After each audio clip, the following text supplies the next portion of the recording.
அப்துல் கலாம் ஐயா என்ன தெரியுமா சொல்லியிருக்காரு, இந்த சமுதாயத்தின் சிந்தனையை உயர்த்த வேண்டும் என்றால் 3 பேரால தான் முடியும். ஒன்று தந்தை, ஒன்று தாய், இன்னொன்று ஆசிரியர். தாயும் தந்தையும் உறவு.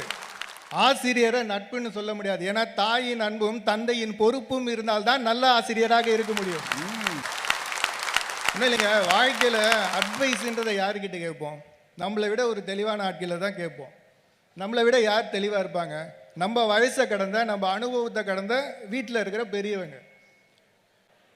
வேலை செய்கிற இடத்துல திறமையாக இருக்கிறவனோட தான் பழகுவாங்க. ஆனால் உங்ககிட்ட படிப்பு இல்லைனாலும் பரவாயில்ல, திறமை இல்லைனாலும் பரவாயில்ல, பணம் இல்லைனாலும் பரவாயில்ல, இவன் என் தம்பி, இவன் என் தங்கை, இவன் என் ரத்தம்னு சொன்னா அது உங்கள் உடன்பிறப்பால் மட்டும்தான் முடியும். என் கஷ்டம் என்னோட போகட்டும், என் பையனோட எதிர்காலம் நல்லா இருக்கணுன்ற கனவு காண்கின்ற அந்த திராணி இருக்கு பார்த்தீங்களா, அது தந்தைக்கு மட்டும்தான் வரும். இந்த வாழ்க்கைன்ற பயணத்துலங்க எவ்வளவோ பேர் நம்ம கூட பயணம் பண்ணுறாங்க, சிரிக்கிறாங்க. ஆனால் அவங்க இடம் வந்துச்சுன்னா இறங்கிடுறாங்க.